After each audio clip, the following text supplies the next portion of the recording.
Hello friends, ये chapter का नाम है फोर्स। क्लास 10 का है ये। आईसीएसई बोर्ड का सिलेबस है ये।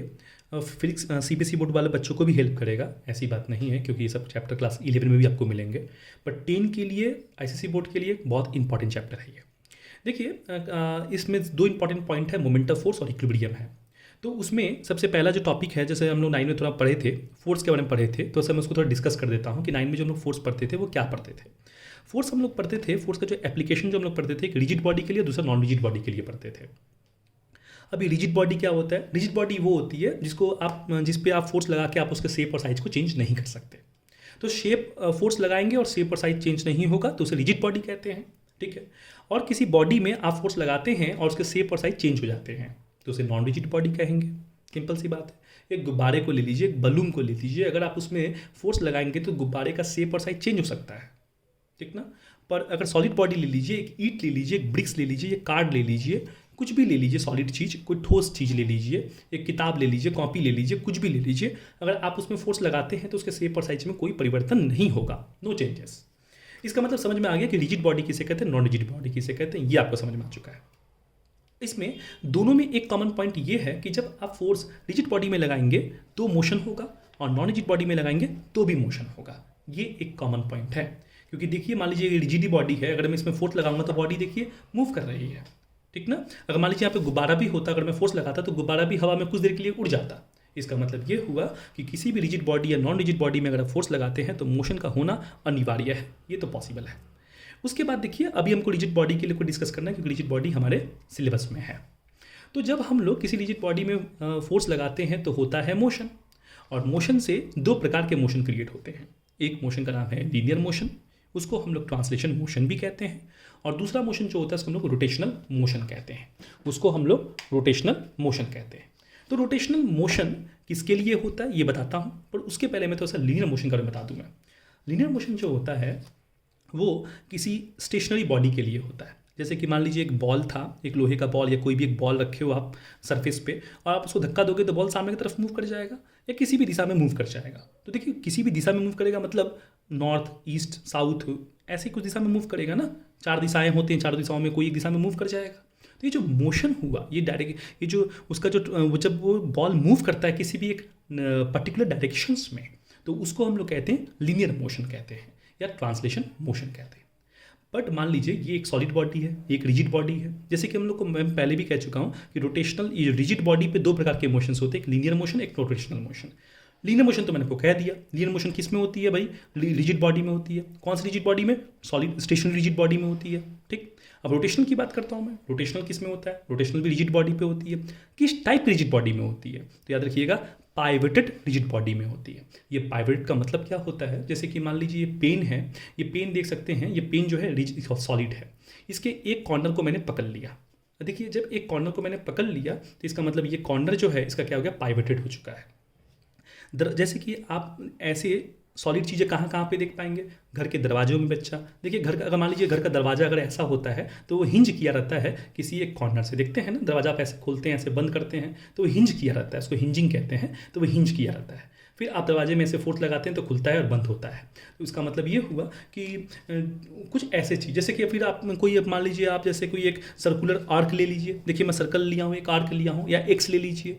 एक्स आप समझते ही होंगे, सर्कुलर आर्क किसे कहते हैं। हमारा एक्सल ले लीजिए, जो साइकिल का जो पहिया होता है ना, गोल जो होती है एक्सल, जहाँ पे हम लोग पैडल मारते हैं, फुट पैडल, वो जो बनी रहती है, वो भी एक हमारा क्या सर्कुलर रिंग है। तो मेरे कहने का मतलब ये है कि जैसे कि मान लीजिए ये आपने लिया और इसको आपने पाइवटेड कर दिया। अब इस पर आप फोर्स लगाइए। जब आप इस पर फोर्स लगाएंगे तो बताइए कैसा मोशन शो करेगा। देखिए ध्यान से, जब इस पर फोर्स लगाएंगे तो ये बॉडी कुछ ऐसे मूव करेगी, कुछ ऐसे मूव करेगी, ठीक ना। तो इसका मतलब ये हुआ कि बॉडी मोशन तो कर रही है सर, पर बॉडी मोशन रोटेशनल मोशन कर रही है। देखिए सर, सर्कुलर मोशन कर रही है। हम फोर्स लगा रहे हैं तो ये कर रही है, क्योंकि ये जो सिरा है ना, ये पार्ट जो है ना, वो क्या है, कहीं पर उसका फिक्स्ड किया गया है। तो रोटेशनल मोशन होता ही ऐसे ऑब्जेक्ट के लिए है, जो इसका एक कॉर्नर क्या होता है, या जो एक साइड जो होता है वो क्या होता है, फिक्स्ड होता है किसी एक जगह। तो ये जगह में फिक्स्ड किया गया है और फोर्स हम लोग लगाते हैं, फिर उसके बाद जो बॉडी जो मोशन शो करती है वो मोशन होता है रोटेशनल। तो इसका मतलब ये हुआ कि पहला क्राइटेरिया तो हमें इतना समझ में आ चुका है कि कोई भी रिजिड बॉडी होगा ना, उसमें रोटेशन तभी से हो सकती है जब उसका एक साइड क्या होता है, पाइवटेड हो।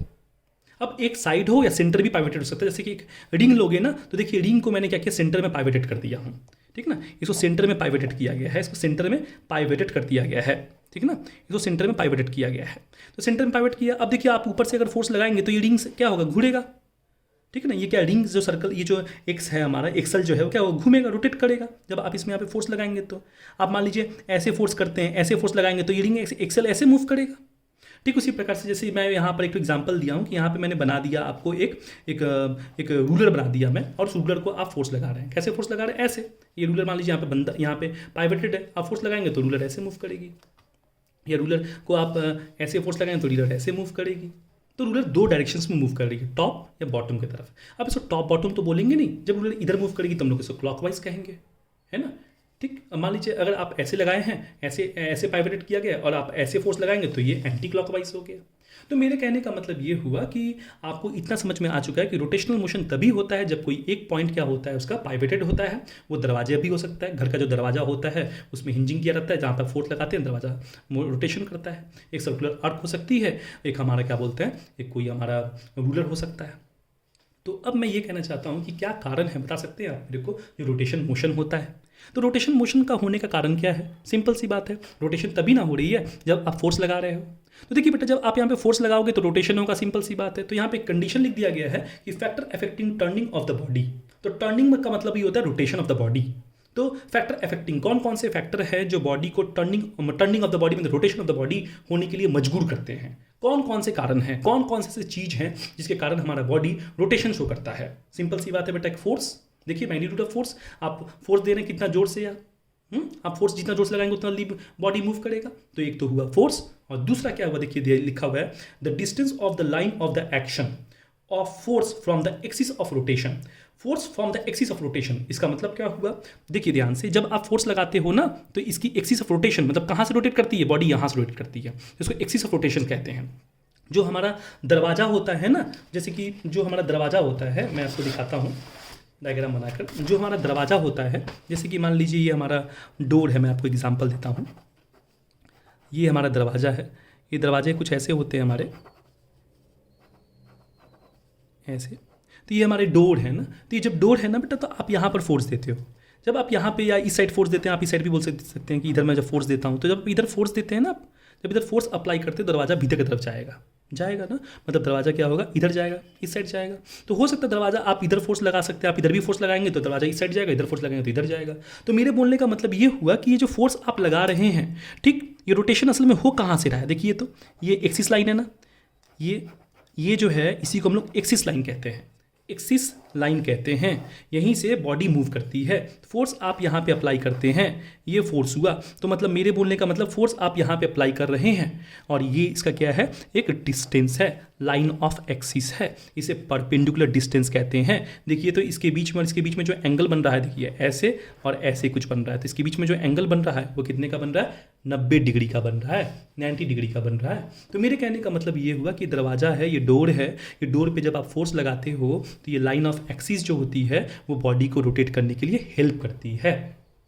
अब मुद्दे की बात यहाँ पर ये है ना कि तो इसका इतना तो समझ में आ गया कि मैंने क्या कहा, distance of line of action कहा मैंने। लाइन ऑफ एक्शन, ये वो लाइन है जहाँ से एक्शन जब आप करते हो, एक्शन क्या करते हो, फोर्स का एक्शन करते हो। कहाँ पर करते हो, from the axis of rotation से करते हो। ये एक्सिस ऑफ रोटेशन है, वहीं पे आप फोर्स लगाते हो, वहाँ से फोर्स लगाते हो, उसके बीच में एक डिस्टेंस होती है, डिस्टेंस ऑफ लाइन होती है। डिस्टेंस ऑफ लाइन के वहाँ से आप फोर्स लगाते हो तो क्या होती है, रोटेशन होती है।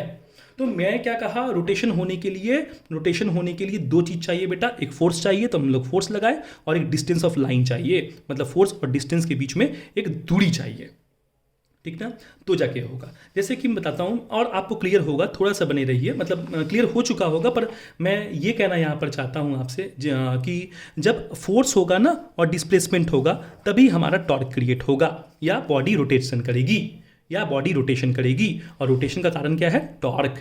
याद रखिएगा, रोटेशन का कारण क्या है, टॉर्क। जब फोर्स देते हो ना तो बॉडी मूव करेगी, तो डिस्प्लेसमेंट कवर करेगी, तो फोर्स इनटू डिस्प्लेसमेंट को हम लोग कहते हैं टॉर्क।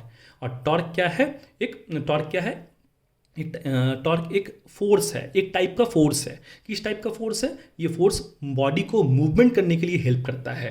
किस टाइप के बॉडी के लिए, याद रखिएगा, पाइवटेड बॉडी के लिए। कोई भी पाइवटेड बॉडी है जो सर्कुलर मोशन शो करती है, उस टाइप के बॉडी के मूवमेंट के लिए टॉर्क हेल्प करता है, रोटेशन में हेल्प करता है। तो torque is a cause of rotation. जहाँ पे टॉर्क नहीं होगा वहाँ पे रोटेशन नहीं होगा, सिंपल सी बात है। तो टॉर्क को होने के लिए क्या चाहिए? फोर्स और डिस्प्लेसमेंट चाहिए, फोर्स और डिस्टेंस चाहिए। जब तक ये नहीं होगा तो टॉर्क नहीं होगा, और टॉर्क नहीं होगा तो रोटेशन नहीं होगा, याद रखिएगा। ठीक है, ये समझ में आ गया आपको? तो इसका मतलब ये समझ में आ गया। टॉर्क को याद रखिएगा, हम लोग मोमेंट ऑफ फोर्स भी कहते हैं, मोमेंट ऑफ फोर्स भी कहते हैं। टॉर्क को हम लोग मोमेंट ऑफ फोर्स भी कहते हैं। ठीक है, टॉर्क को तो हमने मोमेंट ऑफ फोर्स कहा, ये भी आपको समझ में आया। ठीक है, अब इसके बाद जो मैं नेक्स्ट वीडियोस बनाऊंगा उसमें मैं इसके यूनिट के बारे में डिस्कस करूंगा और इसकी कुछ प्रॉपर्टी के बारे में डिस्कस करूंगा। तो प्लीज़ आप हमारे साथ बने रहिए, वीडियोस को पूरा देखिए, आपको ज़रूर अच्छा लगेगा। आप लोगों का साइंस फैकल्टी रवि।